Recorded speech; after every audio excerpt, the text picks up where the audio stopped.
Baik, sebelumnya Assalamualaikum warahmatullahi wabarakatuh. Saya Nia Nindya Putri NIM 062. Di sini saya bersama teman-teman saya dari kelompok 11 Manajemen Retail akan memaparkan hasil diskusi materi kami yang berjudul Rancangan Tata Ruang Toko. Yang pertama ada citra toko. Jadi citra toko itu sama seperti produk, sebuah toko juga harus mempunyai kepribadian. Nah, beberapa toko bahkan memiliki citra yang sangat jelas di dalam benak konsumen. Dengan kata lain, citra toko itu adalah kepribadian sebuah toko. Untuk menciptakan sebuah citra yang baik bagi konsumen itu adalah pekerjaan yang tidak mudah, karena citra itu adalah pandangan atau persepsi masyarakat terhadap nama atau produk toko, atau juga dapat diartikan sebagai penentuan posisi toko secara efektif, baik dari segi nilai, kualitas, dan harga. Nilai kepribadian toko itu didapat dari arsitektur, simbol, penataan, warna, dan sikap karyawan. Nah, citra sebuah toko terhadap konsumen dapat diciptakan atau diwujudkan dengan beberapa cara. Yang pertama yaitu menyajikan produk yang lengkap, bermutu, dan berkualitas. Toko juga harus dapat menyediakan produk yang berbeda dari produk toko lain. Nah, jadi hal inilah yang nantinya akan menciptakan image tersendiri bagi konsumen apabila menyediakan produk-produk yang tidak biasa disediakan oleh toko lain. Lalu yang kedua adalah menetapkan harga dengan wajar. Dan yang ketiga adalah menata ruang toko yang nyaman. Faktor mendukung agar citra toko menarik hati konsumen yaitu dengan tata cahaya, tampilan toko, kebersihan toko, tersedianya halaman parkir, serta pelayanan yang sopan dan terlatih. Pelayanannya itu seperti kecepatan, ketepatan, keramahan, dan kenyamanan. Oke, lanjut ke materi yang kedua, ada tata ruang toko. Jadi, untuk merancang suatu tata toko yang baik, maka perlu menyeimbangkan beberapa sasaran. Yang pertama, seperti tata ruang toko hendaknya menggoda para pelanggan di sekitar toko untuk membeli barang lebih banyak dari yang sebenarnya telah mereka rencanakan. Nah, metode yang lainnya untuk membantu para pelanggan lebih tertarik adalah dengan menyediakan variasi. Jadi mungkin tata ruang toko itu seharusnya dipenuhi dengan sedikit tempat kesenangan dan celah-celah yang menggoda para pembelanja untuk berkeliling di sekitarnya. Jadi para retail harus mencoba untuk membuat toko mereka fleksibel sehingga pengaturan dapat menjadi mudah. Nah, namun jika tata ruang terlalu rumit, pelanggan itu bisa kebingungan untuk mendapatkan barang yang mereka cari dan memutuskan untuk tidak berlangganan ke toko tersebut. Terima kasih. Materi selanjutnya akan disampaikan oleh teman saya dari kelompok 11. Untuk materi yang ketiga yaitu tujuan perancangan toko. Untuk tujuan perancangan toko ada 4. Yang pertama, rancangan harus sesuai dengan kesan dan strategi. Contohnya sebuah gudang yang memiliki atap tinggi dengan kisi-kisi logam dan lantai beton.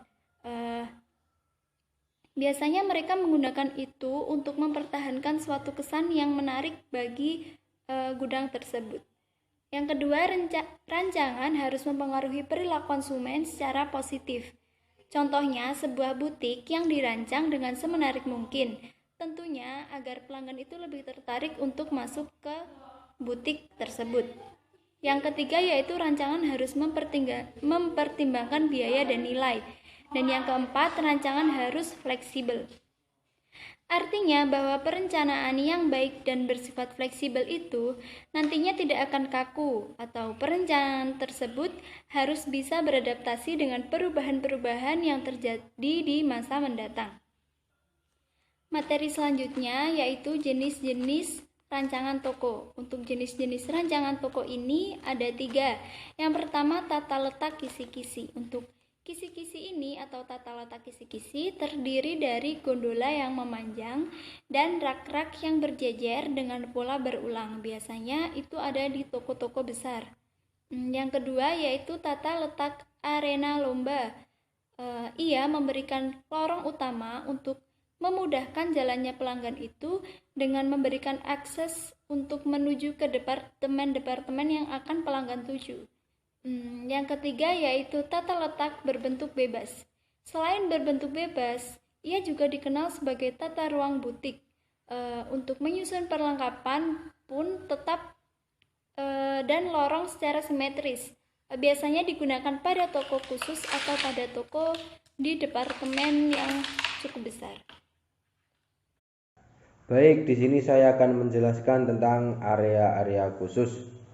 Selain area di mana sebagian besar barang-barang dipamerkan dan disimpan, ada juga toko yang menyiapkan area-area khusus, yaitu di area dalam toko yang dirancang untuk mendapatkan perhatian pelanggan lebih. Area-area ini meliputi yang pertama yaitu etalase ujung, yaitu terletak di ujung lorong yang dirancang untuk menarik perhatian konsumen. Yang kedua yaitu lorong promosi, yaitu digunakan untuk memamerkan barang-barang yang sudah dipromosikan. Contohnya, indeks menggunakan lorong promosi untuk menjual barang-barang musiman. Yang ketiga lalu perlengkapan tetap yang berdiri bebas dan patung model. Yang keempat yaitu jendela. Meskipun jendela adalah benda eksternal pada toko, jendela bisa jadi sebagai alternatif dan komponen penting sebagai tata ruang toko. Yang selanjutnya yaitu adalah area utama penjualan. Area utama ini adalah tempat di dalam toko di mana pelanggan bisa membeli barang-barang berharga dari toko karena pelanggan sering menunggu di sana sampai transaksi selesai. Yang selanjutnya yaitu dinding. Mengingat ruang retail yang seringkali langka dan mahal, beberapa retail telah berhasil meningkatkan kemampuan mereka untuk menyimpan stok tambahan pada dinding mereka agar lebih mempunyai kesan kreatif. Lalu yang selanjutnya yaitu lokasi departemen. Makin luas jalan menuju departemen atau toko, makin bagus lokasinya. Jika departemen tidak dapat ditempatkan di lokasi terbaik, retail harus mempertimbangkan faktor-faktor yang mempengaruhi permintaan dengan hubungan antar departemen pada saat menentukan lokasinya. Yang A yaitu keuntungan lokasi yang sesuai. Lokasi terbaik pada toko tergantung pada lokasi lantai dan lokasinya yang sesuai dengan lorong, pintu masuk, eskalator dan sebagainya. Yang kedua yaitu produk mendadak. Produk mendadak adalah produk yang dibeli tanpa rencana sebelumnya, seperti minyak wangi dan kosmetik di departemen store dan majalah di supermarket. Lalu yang C, area tujuan atau permintaan. Disebut sebagai area tujuan permintaan karena permintaan untuk produk atau jasa mereka diciptakan sebelum pelanggan sampai di tujuan mereka. D yaitu kebutuhan musiman. Beberapa departemen perlu lebih fleksibel dari yang lain. Contohnya untuk mencari jas hujan pada saat musim hujan. Yang E yaitu karakteristik barang secara fisik.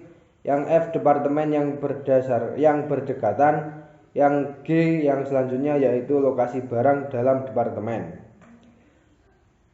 Planogram juga berguna untuk barang-barang yang tidak sesuai di gondola pada toko makanan atau toko diskon. Saat penentuan ruangan untuk barang atau departemen, manajer retail harus memperhatikan dampak keuntungan pada semua departemen. Terima kasih. Saya Sally Wulandari NIM 258. Di sini saya akan menjelaskan poin G yaitu teknik penyajian barang dagang. Di mana untuk pengusaha retail dalam menyajikan barang dagangnya terdapat beberapa metode. Yang pertama adalah penyajian yang terorientasi pada pemikiran, di mana penyajian barang-barang dagang ini berdasarkan pada ide khusus atau kesan toko. Seperti banyak toko yang memajang pakaian wanita untuk memberikan kesan atau pemikiran keseluruhan bahwa toko tersebut menjual pakaian wanita maupun yang lainnya. Yang kedua adalah penyajian gaya atau jenis barang. Teknik ini yang paling umum digunakan yaitu dengan gaya atau barang. Misalnya toko makanan, grosir, perangkat keras atau obat menggunakan metode ini untuk hampir semua kategori barang. Seperti pada toko grosir, mereka akan meletakkan jenis-jenis perlengkapan mandi secara berdampingan. Yang ketiga adalah penyajian warna.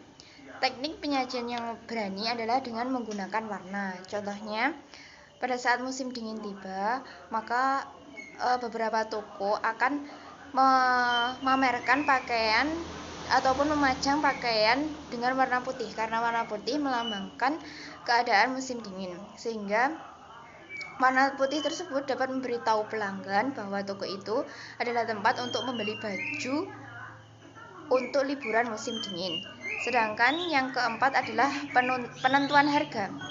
Strategi ini bisa membantu pelanggan mencari barang dengan mudah dengan harga yang diinginkan konsumen. Misalnya kemeja laki-laki ataupun pakaian pria dapat dikelompokkan menjadi 3 grup penjualan, yaitu yang pertama dengan harga murah, yang kedua dengan harga menengah, dan yang ketiga yaitu paling mahal.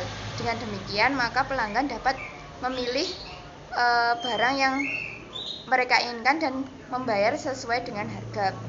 Kemudian yang kelima adalah pengaturan barang secara vertikal. Cara umum lain untuk mengatur barang adalah dengan pengaturan barang secara vertikal. Barang disajikan secara vertikal dengan menggunakan dinding atau gondola yang tinggi. Pelanggan banyak berbelanja seperti mereka membaca koran, melihat dari kiri ke kanan ataupun dari atas ke bawah. Ini biasanya dapat dilihat di toko-toko grosir maupun seperti Indomaret maupun Alfamaret yang barangnya disusun secara vertikal. Kemudian yang keenam adalah pengaturan barang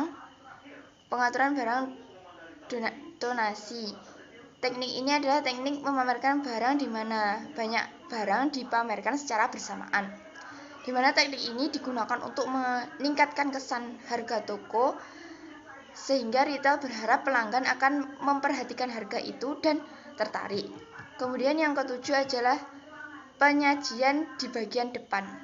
Metode ini adalah metode dengan memamerkan barang di mana retail menunjukkan bagian produk agar bisa menarik para pelanggan. Kemudian poin yang H adalah penciptaan suasana. Penciptaan suasana ini berarti rancangan lingkungan melalui komunikasi, visual, pencahayaan, warna, musik, ataupun wangi-wangian untuk merancang respon emosional dan perseptual pelanggan yang datang ke toko. Nah, di sini ada beberapa metode, yaitu yang pertama komunikasi visual. Komunikasi visual yang terdiri dari grafik, papan tanda, efek panggung, baik toko dan jendela akan membantu meningkatkan penjualan dengan memberikan informasi tentang produk dan menyarankan pembeli barang. Seperti misalnya pada tempat pakaian ini diberikan papan tanda diskon berapa persen, seperti itu. Kemudian yang kedua, pencahayaan. Pencahayaan ini dibagi menjadi 2, yaitu yang pertama, soroti barang dagangan. Nah, sistem pencahayaan ini membantu menciptakan kriteria ketertarikan pada toko. Pada asalnya pencahayaan harus memberikan warna yang tepat untuk barang. Kemudian yang kedua, buat suasana tenang dan mempertahankan kesan. Biasanya departemen store dan toko-toko di Indonesia menggunakan lampu pijar untuk memberikan kesan hangat dan menyenangkan. Sumber cahaya menarik perhatian terhadap barang dan etalase. Kemudian poin yang ketiga adalah warna. Penggunaan warna yang kreatif bisa meningkatkan kesan retail dan membantu menciptakan suasana hati, di mana warna ini fungsinya adalah sebagai alat yang kuat dalam visualisasi barang dagangan. Warna juga menciptakan daya tarik dan sangat dapat melahirkan penjualan.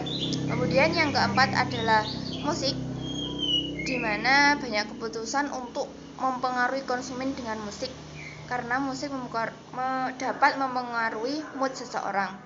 Kemudian yang poin kelima adalah aroma. Aroma, bau atau wangi-wangian merupakan salah satu dari elemen atmosfer toko yang secara sengaja dihadirkan dalam lingkungan toko sebagai salah satu daya tarik bagi pengunjung. Dengan menggunakan wangi-wangian ini dapat memiliki dampak positif pada pembelian dan kepuasan pelanggan, karena pelanggan akan merasa nyaman dengan wangi-wangian yang harum dan lingkungan yang bersih.